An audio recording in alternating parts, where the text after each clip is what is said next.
el reencuentro con mi propia novela ha sido muy emocionante porque ha sido cumplir el primer año de vida, ha sido exactamente el mismo día que yo la había presentado en Lima, en la Feria Ricardo Palma, cuando me han llamado del Ministerio de Cultura, que primero no entendía por qué me llamaban, y me dan de pronto esa noticia que me ha llenado pues, de felicidad, ¿no? Y que además he ido tomando conciencia de la importancia que tiene a través de los saludos de la gente, tan cariñosos, tan sentidos, y que ni siquiera he podido responder a todos porque me ha pillado en un momento de tener que entregar una corrección de una traducción literaria del húngaro, que es difícil para mí también. Y bueno, no podía dejarla de lado, ¿no? Entonces ahora a partir del sábado empiezo a responder, empiezo a disfrutar del premio, como me dicen todos en sus mensajes, disfrútalo. Sí.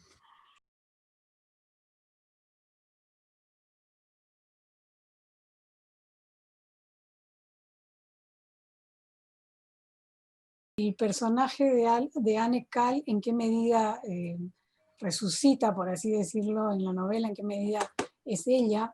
De hecho, no se llamaba así, claro, pero yo he puesto todo lo que he recordado de ella. He ido a visitar a su hija mientras estaba escribiéndola. He ido a visitar al médico asistente del médico al que he bautizado con el nombre de Tauler, a Stuttgart. Todavía me ha recibido un señor nonagenario, ¿no? De eso hacen unos 3 años y medio, y bueno, todavía me recibió, lo cual fue para mí una experiencia maravillosa. Por supuesto, no funcionó la grabadora que llevé, pero todo se me quedó grabado y luego lo escribí, lo integré, etc. Lo que es pura ficción son todas las historias de las pacientes, porque cuando fui al museo, que sí existe el legado que hizo él con su colección de arte y todo, no se me permitió el acceso a los archivos suyos de lo que fue su clínica, que por supuesto existen, pero no hubo forma, ¿no?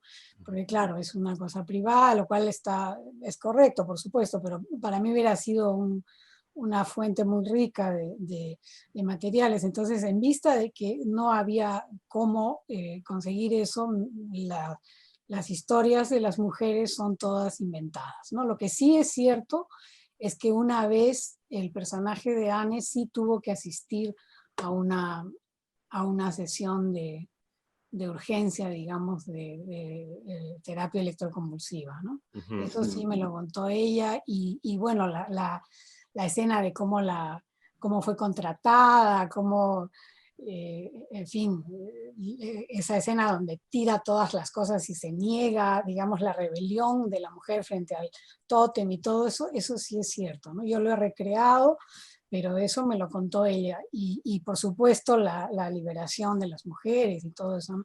Además, el punto de partida, lo que me dejó el gusanito de tengo que escribirla, fue esa liberación en la estación, ¿no? Y lo que me explicó de cómo lo había vivido ella, en fin.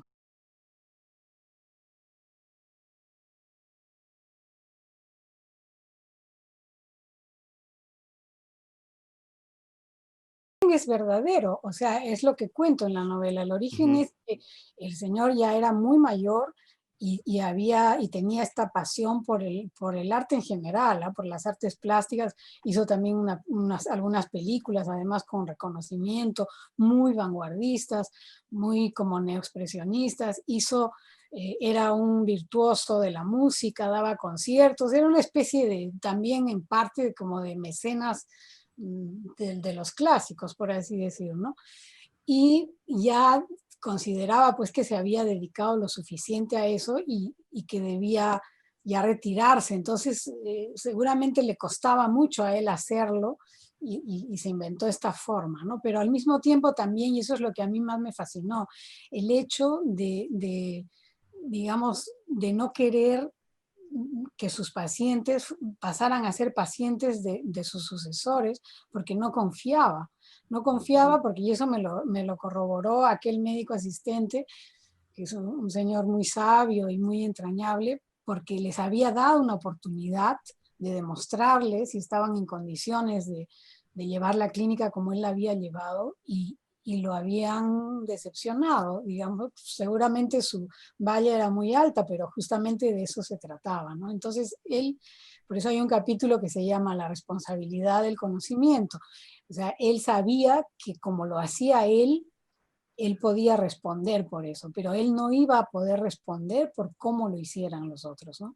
Y mi amiga me contó lo furiosos que estaban, porque ellos, claro, contaban con heredar esa clínica, que por supuesto también significaba unos ingresos interesantes, ¿no?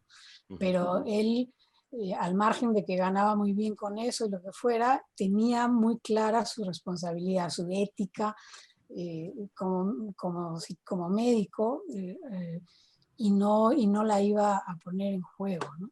Entonces eso también me fascinó, me interesó mucho, me pareció digno de recuperarse. Y por otro lado, todo este concepto de lo relativo que es finalmente y de la importancia que tiene para el enfermo mental estar en un entorno de cariño, en un entorno de dedicación, en un entorno de comprensión y de empatía de la gente que para uno es más importante en la vida, ¿no? Entonces, pues, ahí estaban como exportadas a esta, digamos, a esta clínica de lujo, además, pero luego en sus casas vaya uno a saber, ¿no?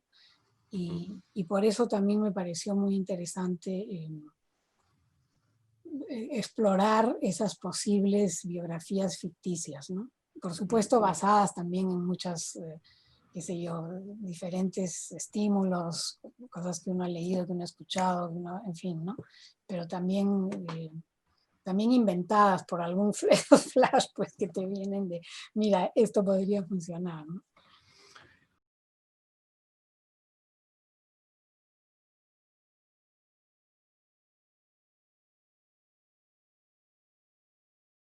Es un tema, de verdad, el tema de la salud mental es un tema que requiere mucha mayor atención, creo yo, y precisamente del ciudadano, para seguir con el buen salvaje de a pie, de todos los ciudadanos, porque hay todavía un estigma que es el estigma que no se dice, ¿no? Es decir, una cosa es el estigma del que, bueno, ya ese está enfermo, no sé qué, pero hay personas que, por ejemplo, en un momento dado revelan a sus amistades que creen que podrían tener un problema o lo que sea, y entonces esas personas que han tenido el honor, diría yo, de recibir esa confidencia, lejos de brindar un apoyo concreto de mayor cercanía o de mayor empatía, empiezan con el estigma. Y eso se nota en pequeñas actitudes, en pequeños rechazos o en pequeños gestos de displicencia, en cosas que la persona que ha hecho la confidencia y que puede estar dudando de su salud mental, las percibe de una manera muy, muy aguda, ¿no? Y eso es doloroso para esa persona. Por otro lado, eh, ¿quién está realmente en condiciones de decir esta es la frontera entre la salud mental y la locura o qué sé yo, se le puede llamar de tantas, la dolencia, eh, lo que quieras, ¿no? Entonces, eso es lo que también me interesa mucho explorar, cuáles son los límites, y sobre todo, yo creo que esos límites además están variando todo el tiempo, ¿no? O sea, hay momentos en que uno está eufórico por alguna cosa. Yo estoy eufórica ahora con mi premio, ¿qué quieres que te diga? O sea, pero claro, me controlo para trabajar, pero igual, ¿no? Y hay muchas situaciones en que uno puede parecer que está extraño o lo que sea, pero no, es vivir también, ¿no? Es tener, es tener la valentía de vivir, de atreverse a vivir. Entonces, dónde te pasas o no te pasas de la frontera es algo que es muy relativo y muy difícil de juzgar. Naturalmente hay casos más graves, por supuesto, ¿no? Pero aquí se trata sobre todo de las depresiones. Hay casos muy graves que por supuesto solo se pueden resolver con una intervención química, es decir, medicamentos y esto, pero el hecho de creer que la panacea son los medicamentos es erróneo porque los medicamentos generalmente ayudan, claro, a un ajuste, ayudan a poder manejar un poco mejor la vida cotidiana, pero no van al fondo de las cosas, o sea, no analizan cuál es el origen de lo que ha sucedido, porque todo tiene un origen y generalmente está en la infancia, ¿no?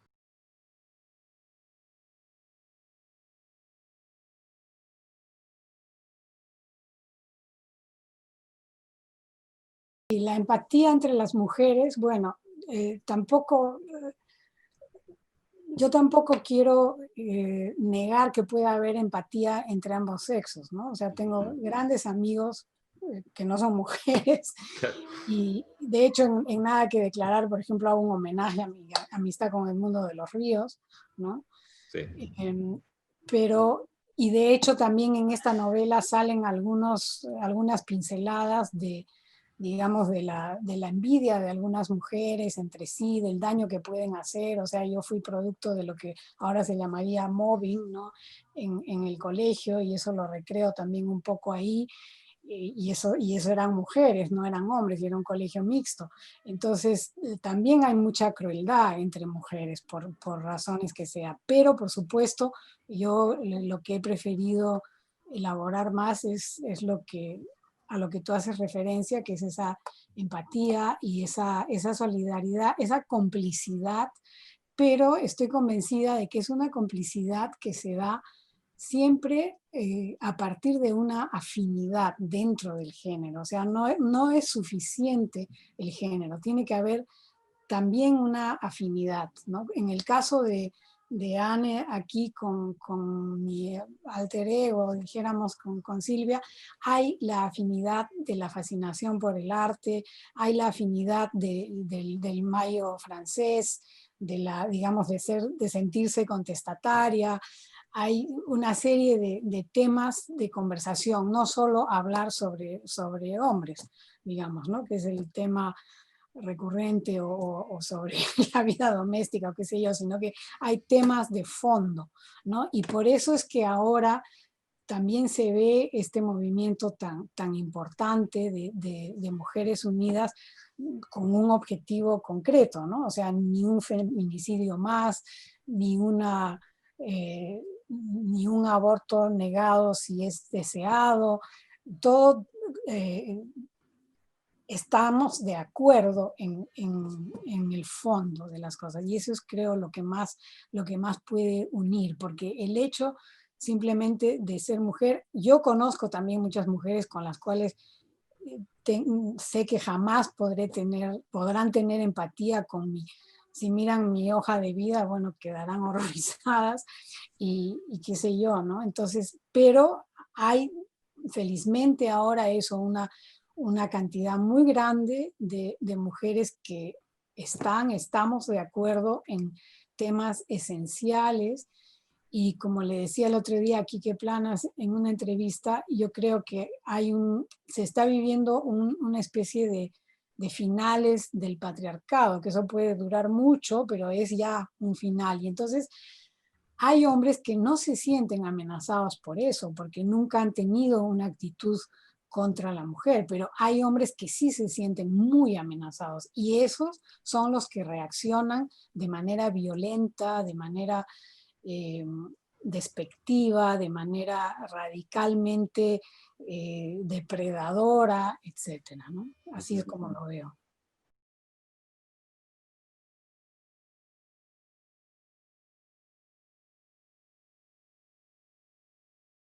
Yo no tengo jamás un plan, lo que tengo es un tema que me obsesiona, tengo muchos temas ahí y están como, a ver, ¿qué tema me obsesiona más que ya no puedo más? ¿No? Porque esta historia la sé desde que me la contó, desde entonces, de los 80, de por ahí, fines de los 70, y siempre he tenido así fantasías de cómo podría hacerla. Incluso en un momento la pensé situar en Puno, en la isla Esteve, ¿sabes? Se me ocurrió para, digamos, el término este de Brecht, ¿cómo se dice en español? Para retirarla de su escenario original, digamos, ¿no? El mismo principio, pero después me di cuenta que no, que tenía que ser en Alemania, en la estación, o sea, no era factible hacerla así, ¿no? Además por la colección, en fin. Y nada, van saliendo, yo escribo a lo que sale, escribo. Entonces llega un momento en que me empiezo a estructuro, y sigo escribiendo y sigo investigando y sigo averiguando las horas que me he pasado aquí en la biblioteca de arte, en la de psicología, qué sé yo, y entonces releo mucho, ¿no? Y voy puliendo porque me divierte mucho hacer eso. Yo disfruto mucho del proceso, la verdad. Disfruto, sí, al punto de olvidarme de muchas cosas. Pobres mis hijos, ya espero que con esto me perdonen las veces que no me he dedicado lo suficiente, ¿no? Porque es así, te olvidas y de pronto, ay, mira, había que hacer esto, no sé qué. Entonces, eso llega a otro momento en que al releer, al revisar, me doy cuenta que esa estructura está coja o que hay que dar la vuelta, hay que cambiar. Yo me acuerdo, las últimas versiones de esta novela tenía aquí por regados impresos cada capítulo y los iba cambiando así como un dominó, ¿sabes? Porque veía, no, esto mejor encaja aquí y allá. Y lo mismo ocurre con las frases, con lo que dices tú, ¿no? De ir cambiando los estilos y tal, porque para mí el criterio definitivamente de, digamos, de quedar satisfecha con algo es, y eso lo hemos hablado con mi hijo también hace poco, es el impacto emocional, ¿ya? El impacto emocional de una obra, sea literaria, sea de artes plásticas, sea de música, eh, para que te llegue, para que te toque, tienes que tener algo que decir para empezar, esa es la premisa, y luego tienes que saberlo expresar de la manera más bella, entre comillas. Tienes que hallar el registro que le pertenezca a eso para que se dé ese impacto emocional, ¿no? Entonces, esa búsqueda que es un poco, digamos, inconsciente por momentos, es lo que me hace, y eso que yo tengo pésimo oído, pero es lo que me hace irme orientando al escribir. Aquí esto va mejor así, aquí ya no puedo interpolar tanta información científica o lo que sea, ¿no? Entonces es un poco eso, es la búsqueda del impacto emocional.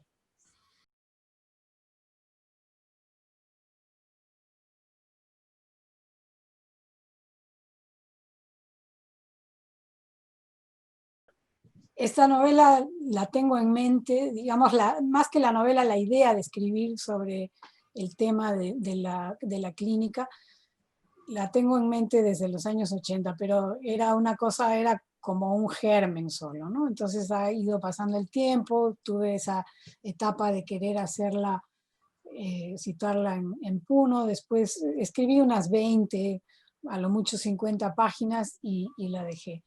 Y luego ya en la forma que finalmente ha salido, la he trabajado más o menos unos 6 años, ¿no? 6 años antes de la publicación. Y, y de esos 6 años no son los 6 años pues todo el tiempo, ¿no? Porque he traducido también paralelamente. Entonces la traducción son periodos en que le hace bien también al texto tomar una distancia y después al releer es donde me doy cuenta si funciona, si no funciona, porque llega un momento en que si relees cada día ya estás como embriagado y o te fascina o estás tan embriagado que ya no te enteras, ¿no? De que esté algo cojo o qué sé yo. Entonces, pero sí, un proceso intenso con esas pausas, más o menos 6 años, quizás un poco más incluso, sí.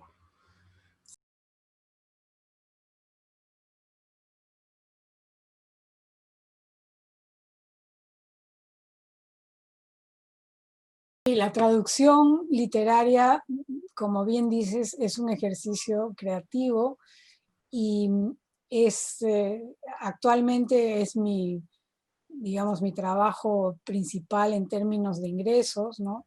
Porque ya no doy, ya no tengo encargos académicos en la universidad, que tampoco eran gran cosa, pero bueno. Eh, la traducción literaria es una actividad para mí muy, muy gratificante, muy, muy hermosa, además porque hay, es un acto de enorme humildad. Tú te pones al servicio de ese autor, es un acto creativo, te pones a crear, tienes que encontrar la palabra. Es muy bonito cuando estás dándole vueltas y por fin encuentras, que ocurre también en la escritura, ¿no? Pero en la diferencia de la escritura es que eres mucho más libre, en cambio en la traducción literaria no puedes ser tan libre porque tienes que, más que ajustarte, tienes que tener ese respeto por lo que ha querido decir, si es que lo has interpretado bien, ¿no? Y hallar la mejor equivalencia. Entonces, es naturalmente un muy buen ejercicio también de escritura, ¿no? Porque te acostumbras a... Yo, por ejemplo, trabajo todo el tiempo con diccionario, con los diccionarios que tengo aquí, hasta con ficheros, sobre todo al comienzo, ¿no? Luego me va faltando el tiempo, ya, ya paso de fichas y más rápido, pero tengo en mis diccionarios, me doy el trabajo de poner entre paréntesis las iniciales de los autores, y entonces cuando vuelvo a un término, porque son los, digamos, diccionarios los mejores que hay de la lengua, ¿no?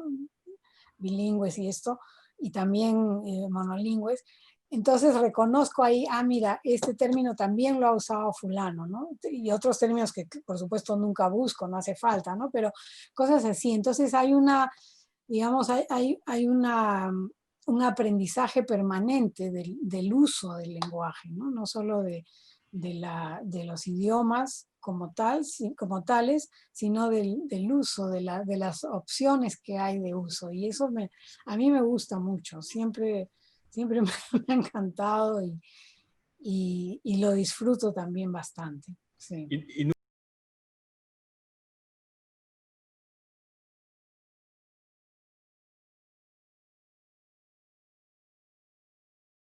Mantener la distancia entre lo que traduzco y lo que escribo no me preocupa, la verdad, porque, bueno, he tenido suerte porque me han tocado autores que me han gustado mucho.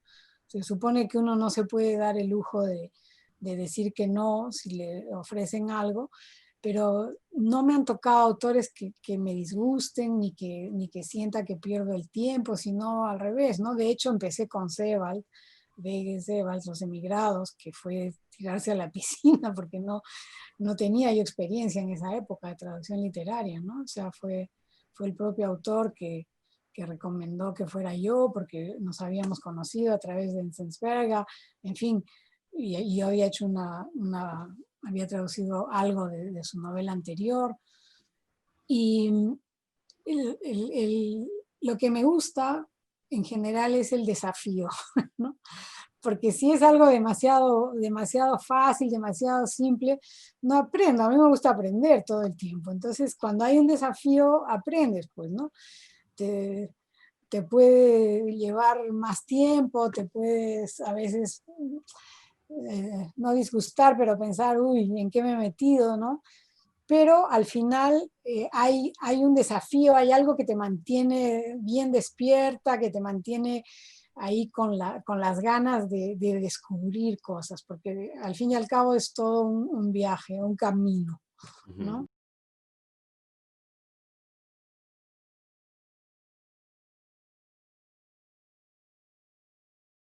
Cómo encajar el reconocimiento crítico con la poca difusión y y con la actitud frente a eso, ¿no? Mi propia actitud. Mira, yo siempre he escrito por placer, por convicción y por vocación, ¿no? O sea, he tomado la decisión de dedicarme a eso hace muchos años y y lo he tenido muy claro. Es decir, he tenido muy claro que el reconocimiento es un factor, pero no es la esencia de lo que hago. La esencia de lo que hago es poder escribir. Entonces, el reconocimiento es muy importante en la medida en que te estimula y en la medida en que, digamos, te ayuda a no dudar de lo que haces, ¿no?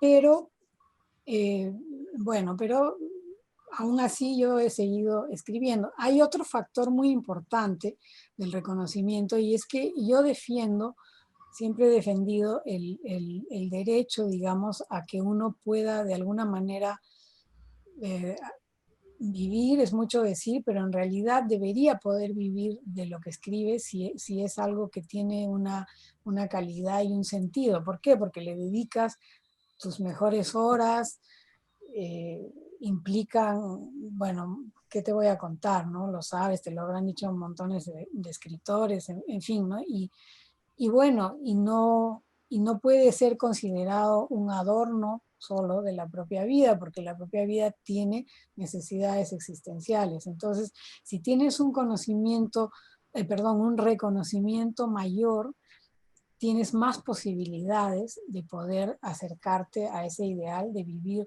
tranquilamente de tu obra, ¿no? Lo decía hace poco también en una entrevista que me hicieron antes del, del premio del Instituto Goethe, que cuando yo vine a Alemania me gustaba mucho ver en las solapas de los libros, ¿no? Decía abajo los autores, eh, en alemán es lebt als freier Autor o als freier Schriftsteller in Berlin, por ejemplo. O sea, vive como autor. La palabra es libre, nosotros lo traducimos por independiente, ¿no? Escritor independiente, pero me gustaba mucho ver eso, que decía libre, vive como autor libre en tal ciudad. Significaba eso, que era un autor que no estaba trabajando en otros lugares, sino que podía de alguna manera vivir de su escritura, ¿no? Y eso me fascinó siempre y pensé, yo también quiero algún día poder poner en un libro que vivo libre, que vivo porque me parece justo simplemente, ¿no? O sea, no porque no se trata de quererse, de estar lloriqueando por pagos ni cosas, simplemente de tener un mínimo para sobrevivir con honestidad.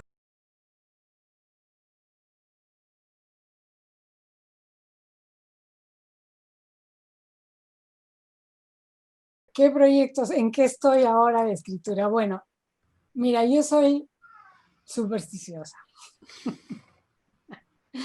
Entonces, eh, ni cuento ni muestro. Me acuerdo que Cristina Fernández Cubas me dio ese sanísimo consejo. Me dijo, nunca muestres hasta que no tengas una versión terminada, que después puedes tener 1000 más, pero una terminada tú, porque si no te empiezan a decir 1000 cosas y no haces lo que tú quieres hacer, ¿no?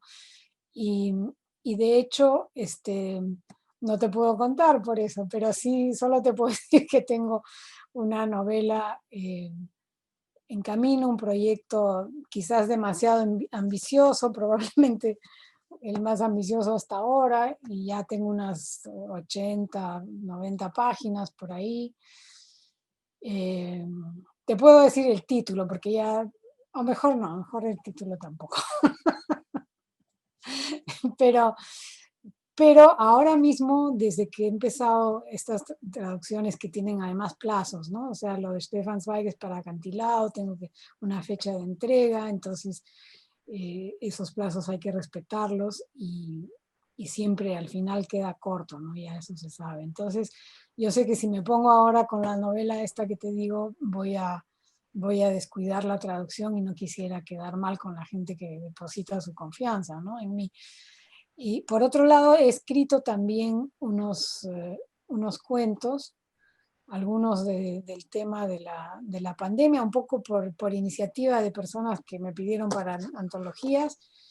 Y bueno, quizás eh, sí, me gustaría de repente también reunir un volumen de relatos cortos, eventos, porque tengo varios inéditos o que van a salir en antologías, ¿no? Entonces, eso también sí, han sido pequeñas infidelidades a la traducción, pero que se podía manejar. Y, y después hay otro proyecto también de una antología de poesía alemana, de poetas vivos, que, que voy a hacer con la editorial Tres Molins de Barcelona, y eso ya está aprobado todo, entonces va a ser muy, muy bonito también porque va a ser la primera antología que salga en 30 años, ¿no? Así que tenemos mucha ilusión de hacerlo, porque me gusta mucho traducir poesía, pero claro, no siempre hay ocasión y es un reto también muy grande, ¿no? Y solo he publicado una vez con mi padre una traducción, sí.